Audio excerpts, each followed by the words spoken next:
Welcome to our channel education hotspot 2.0 and here in this video हम continue कर रहे हैं अपने CUET सोशियोलॉजी के एग्ज़ाम के PYQs की। पिछली वीडियो में हमने 5 क्वेश्चन डिस्कस कर लिए थे। इन द लास्ट वीडियो हमने 5 क्वेश्चन जो है वो डिस्कस करे हैं।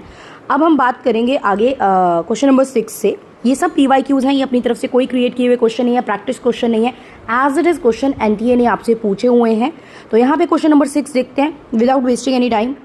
That what is the purpose of prenatal diagnostic technique regulation and prevention of misuse act। देखिए पता होता था लोग क्या करते थे, लोग अर्ली डायग्नोस करा लेते थे जेंडर चाइल्ड का, and then if there is female child तो क्या करते थे, वो वहाँ पे अबॉर्शन करा लेते थे, राइट, अबॉर्शन करा लेते थे। तो ये चीज़ क्या, ये जो आप एक्ट लाए, आपने रूल्स बनाए कि इस चीज़ का मिसयूज़ ना हो, ये जो आपका प्रीनेटल टेस्ट होते हैं उसके थ्रू जेंडर पता करके आप इस टेक्निक का मिसयूज़ ना करो। तो इसका स्पेसिफिक पर्पज़ क्या था, ये क्यों लाई गई थी?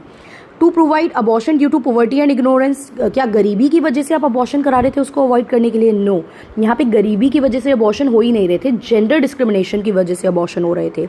To give incentive to families to raise girl child, नहीं, यहाँ पे आप कुछ उन्हें पैसा नहीं दे रहे हो, यहाँ पे आप उन्हें कुछ एक्स्ट्रा बेनिफिट नहीं दे रहे हो। टू प्रिवेंट फीमेल इन्फेटिसाइड या to prevent misuse of technology for selective abortion. तो यहाँ पे आप क्या कर रहे थे, आप देख रहे थे कि जो टेक्नोलॉजी है उसका मिसयूज़ ना हो, क्योंकि लोग सेलेक्टिव अबॉर्शन करा रहे हैं। सेलेक्टिव मतलब अगर गर्ल चाइल्ड है तो लोग अबॉर्शन करा रहे हैं। तो to prevent the misuse of technology. अगला क्वेश्चन देखते हैं, which of the following is the acquired trait to classify tribes in India. अब आपको पता होगा एक्वायर्ड ट्रेट क्या होते हैं, जो ड्यूरिंग द लाइफ टाइम आप गेन करते हो। एस्क्राइब्ड होते हैं जो आपको बाय बर्थ मिल रहे हैं, एक्वायर्ड जो ड्यूरिंग द लाइफ टाइम आप खुद गेन कर रहे हो। रेशियल फीचर्स हैं क्या? रेशियल फीचर्स तो भाई बाय बर्थ मिल गए ना आपको।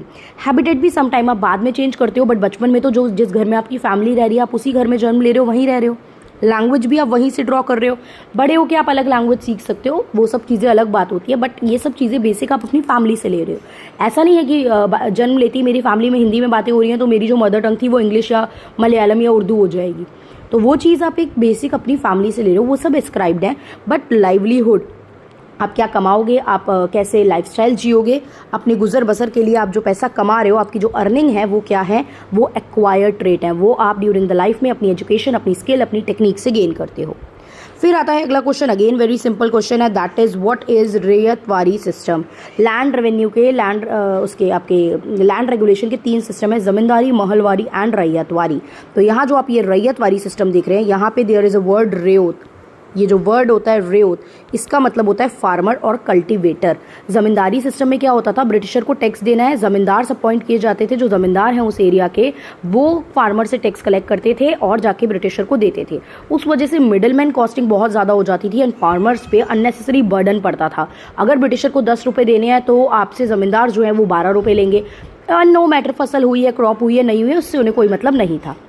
वही रेयोतवारी सिस्टम क्या होता है, रेयोत मतलब कल्टीवेटर और farmers. So in this system the cultivators और the farmers directly pay the tax to the Britisher. Middleman नहीं है, मिडलमैन इन्वॉल्व हुआ, ब्रिटिशर इन्वॉल्व नहीं हुआ। ब्रिटिशर ने बोला आप किसान, आप डायरेक्टली आके हमें यहाँ पे टैक्स पे कीजिए। क्लियर? एंड महलवारी जो सिस्टम है, महलवारी सिस्टम जो आपका होता है, उसमें क्या होता है, उसमें ब्रिटिशर को टैक्स जो है वो विलेज देता है, पूरा विलेज। महल मतलब होता है विलेज, तो पूरा विलेज कंबाइंड करके पैसा इकट्ठा करेगा और अपने में से एक हेड अपॉइंट करेगा, और वो जो विलेज हेड है वो फिर डायरेक्टली जाके टैक्स किसको पे करेंगे, ब्रिटिशर को पे करेंगे। आप क्वेश्चन पढ़िए। देखिए सबसे पहले तो आप यहाँ पे ऑप्शंस देख लीजिए, what is the kind of movement, this kind of movement called, मतलब ये सोशल मूवमेंट के टाइप्स में से क्वेश्चन है। आप याद करो 3 टाइप, रिफॉर्मिस्ट, रिडम्पटिव, रिवोल्यूशनरी आपके सिलेबस में मेंशन है। रिवोल्यूशनरी में वायलेंस इन्वॉल्व है, आप पूरे सिस्टम को चेंज करने की बात कर रहे हो, वायलेंस इन्वॉल्व होती है। रिडम्पटिव में मेजरली आपके थॉट प्रोसेस, आपके बिलीव को चेंज करने की बात की जाती है, और रिडम्पटिव ज़्यादातर रिलीजियस या स्पिरिचुअल से रिलेटेड होते हैं, रिलीजियस अवेकनिंग, स्पिरिचुअल अवेकनिंग। तो इस तरीके का कुछ वर्ड मिलेगा तो ये आंसर होगा। रिफॉर्मिस्ट होता है when you want to change the existing social system, आप करंट सोशल सिस्टम को कंप्लीटली चेंज आउट करके न्यू सिस्टम इस्टेब्लिश करने की बात करते हो। यहाँ पे वॉयलेंस की बात नहीं होती है, ये रिफॉर्म जो होते हैं दे आर नॉट लाइक, अब वॉयलेंस नहीं होती है। आप देखो ना, लैंड रिफॉर्म थी, लैंड सीलिंग एक्ट लाना, ये सब क्या थे, ये लैंड रिफॉर्म थे, तो इसमें वॉयलेंस नहीं थी ना। आपने कुछ पुरानी चीज़ को कम्प्लीटली हटा के कोई नई चीज़ इंट्रोड्यूस करने की बात की थी। आप क्वेश्चन पढ़ते हैं, ड्यूरिंग 1960 बंसी एंड हिज फेलो जो उनके फेलो साथ के वर्कर थे, they organise committee to fight back against the atrocity and operation of their landlord. जो उनके लैंडलॉर्ड उन्हें परेशान कर रहे हैं उसके अगेंस्ट उन्होंने आवाज़ उठाने की बात की। The social movement strive to change the existing social and political arrangement. यहीं से आपको आंसर मिल गया है। ऐसा सोशल सिस्टम, ऐसा सोशल मूवमेंट जो एग्जिस्टिंग सामाजिक और आपके राजनीतिक सोशल एंड पॉलिटिकल सिस्टम को चेंज करने की बात कर रहा है। तो clear cut in this case हमारा आंसर हो जाएगा रिफॉर्मिस्ट। क्लियर? चलिए आगे बढ़ते हैं। ये सीधा सीधा फैक्ट है, डायरेक्टली बुक में मेंशन है। किसने आपको 3 एस्पेक्ट दिए थे modern framework to change in the colonial India? Modern framework of change in colonial India में क्या क्या चीज़ें चेंज हो रही थी, कैसे अलग अलग इम्पैक्ट, वेस्टर्नाइजेशन वगैरह ये सब चीज़ें इम्पैक्ट कर रही थी। तो ये किसने दिया था? ये दिया था MS राव ने। MS राव है, सीधा आंसर है। अभी सुन लो, अभी याद कर लो कि modern framework of change in colonial India के 3 एस्पेक्ट MS राव ने दिए थे। अब वो कौन से 3 एस्पेक्ट थे?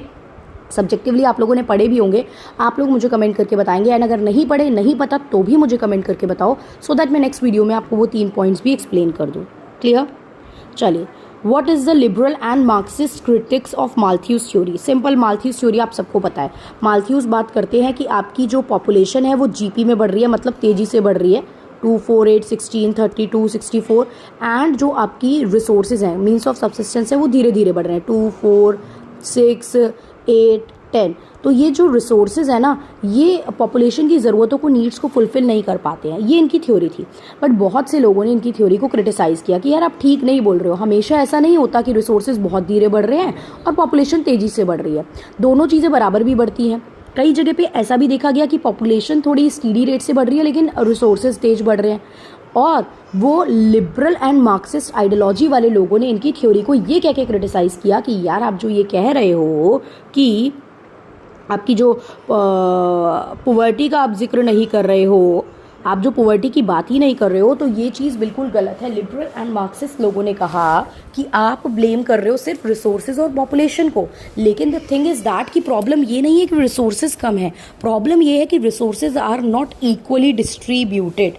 तो अगर हम देखें तो ये पॉइंट कनेक्शन नहीं है।